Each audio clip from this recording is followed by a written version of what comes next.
Bonjour à tous, bienvenue dans la première vidéo de la chaîne L'œil de loup. L'idée est de vous faire découvrir des œuvres culturelles venues de tous les domaines artistiques, que ce soit l'art, le théâtre, la musique, le cinéma ou le patrimoine. L'idée est d'une part de redorer l'image de la culture.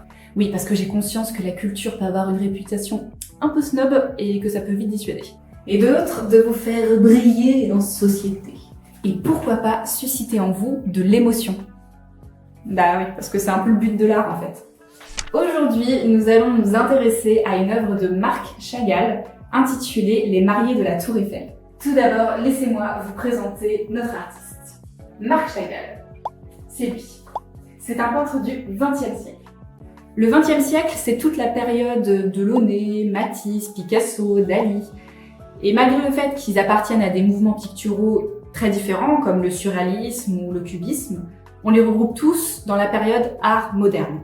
Pour votre culture personnelle, l'art moderne commence dans les années 1870 et s'arrête dans les années 50 avec l'arrivée du pop art. Oui, parce que quand ils se sont retrouvés face à des œuvres comme celle-ci, c'était compliqué de ne pas penser que l'art avait passé un cap. Bref, revenons à Marc Chagall. Il faut savoir qu'il a une vie pour le moins mouvementée qui a énormément influencé son œuvre. Bébé Chagall naît en 1887 dans un village biélorusse que je suis absolument incapable de prononcer. J'en appelle donc à internet pour me doubler. Vitebsk. Il se passionne pour l'art très rapidement et décide de s'y consacrer pleinement dans ses études. En 1909 arrive un des événements les plus importants de sa vie. Il rencontre Bella. Et là, c'est le coup de foudre. Mais pas le petit crush passager, hein. Genre le coup de foudre de chez coup de foudre, à base de cœur épaillé dans les yeux. Marc et Bella tombent follement amoureux. Ils se marient en 1915 et vivent d'art, d'amour et d'eau fraîche. Ça fait vachement telenovelas de dire ça comme ça.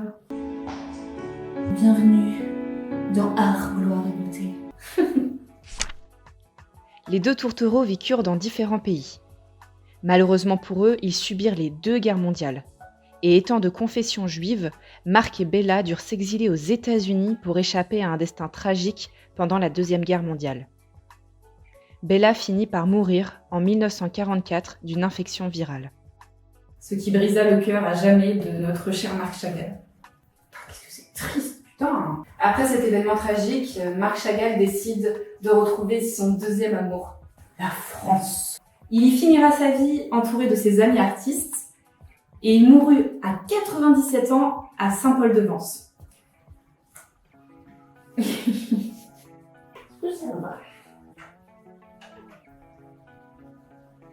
t'intéresse, Marc Chagall?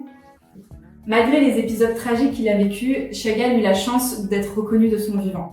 Et il eut la magnifique opportunité de repeindre le plafond de l'Opéra Garnier, qui est encore visible aujourd'hui.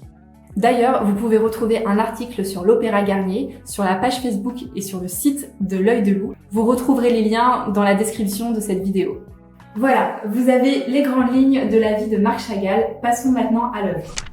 Les mariés de la Tour Eiffel. C'est une huile sur toile qui est visible au centre Georges Pompidou, aussi appelé Beaubourg, à Paris, et qui a été créée entre 1938 et 1939. Alors oui, c'est vrai, on n'a pas parlé beaucoup du style pictural de Marc Chagall. Et comme vous le voyez, c'est vrai qu'il peut un peu dégoûter. Oui, je préfère préciser, Marc Chagall, il avait bien 51 ans quand il a créé ce tableau, et pas 8 comme on pourrait l'imaginer. Et clairement, on décrit le style de Marc Chagall comme naïf ou primitif. Et personnellement, je trouve son style très touchant, et c'est ce qui fait pour moi l'originalité et le charme de son œuvre. Et ce que j'apprécie particulièrement aussi, c'est la lisibilité de son œuvre. En gros, le sujet est facilement compréhensible. Je sais qu'à première vue, ce tableau peut laisser un peu dubitatif. Allez, on va essayer de comprendre tout ce bazar. Déjà, l'œil est attiré immédiatement par les 2 protagonistes qui sont au centre et qui prennent la moitié de la toile. Ils sont en tenue de mariée, ils sont en lévitation, comme s'ils étaient fous d'amour. Il est facile de comprendre qu'il s'agit de Marc et Bella. Mais pourquoi cet énorme coq? Eh bien, comme je vous le disais dans la biographie, Marc Chagall avait 2 amours. Sa femme Bella et la France. Et c'est quoi l'animal qui représente la France? Le coq! Et qu'est-ce qu'il y a en arrière-plan? La Tour Eiffel! Et c'est quoi le titre de l'œuvre? Les mariés de la Tour Eiffel. Tout est logique. Alors oui, on pourrait s'arrêter là et se dire que Marc Chagall, il a voulu représenter dans ce tableau ses deux amours, la France et sa femme. Mais vous allez voir qu'on peut aller un petit peu plus loin. Nous allons donc nous intéresser à tout ce qu'il y a autour de ces amoureux et de ce Gok. En fait, ce tableau est pensé comme une chronologie qui se dirait de gauche à droite, un peu comme une BD si vous voulez. À gauche, nous avons bien le mariage de Marc et Bella. Au centre, leur amour qui perdure à Paris, avec la représentation des animaux et des instruments de musique qui signifient le bonheur pour Marc Chagall. Et à droite, nous avons cet arbre qui semble arrêter leur course, arrêter leur bonheur. Et cet ange qui a le chandelier à l'envers est signe de mauvais augure. Et le village représenté est celui de leur enfance. Rappelons que cette œuvre a été créée entre 1938 et 1939, date où l'antisémitisme monte dangereusement en France. Ainsi, on peut comprendre cette partie de droite comme un futur proche, un destin négatif qui s'abattrait sur le village de leur enfance, qui représente ici plus généralement leur origine et leurs convictions. Nous sommes face à la représentation de 3 événements marquants de la vie de Chagall. Son mariage avec Bella en 1915, leur vie à Paris d'amour et d'eau fraîche, d'ailleurs il prendra la nationalité française en 1937, et enfin les événements dramatiques que voit venir Chagall à partir de 1939.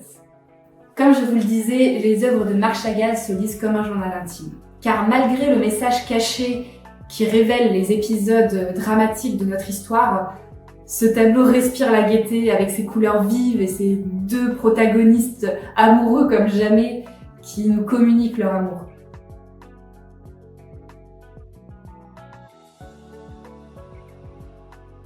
J'espère que la présentation de ce tableau et de son artiste vous aura plu et que ça vous permettra de regarder les œuvres par 2 fois. Pour être au courant des prochaines vidéos, je vous invite à vous abonner, à activer la cloche et pour soutenir la chaîne, un petit pouce bleu et un partage de vidéo, ça fait toujours plaisir. L'œil de loup, c'est aussi des articles que vous pouvez retrouver sur la page Facebook et sur le site, et aussi une agence qui accompagne ses clients dans l'organisation de leurs sorties culturelles. Si ça vous intéresse, vous avez toutes les infos dans la description de cette vidéo. Je vous dis à bientôt et en attendant, ouvrez l'œil!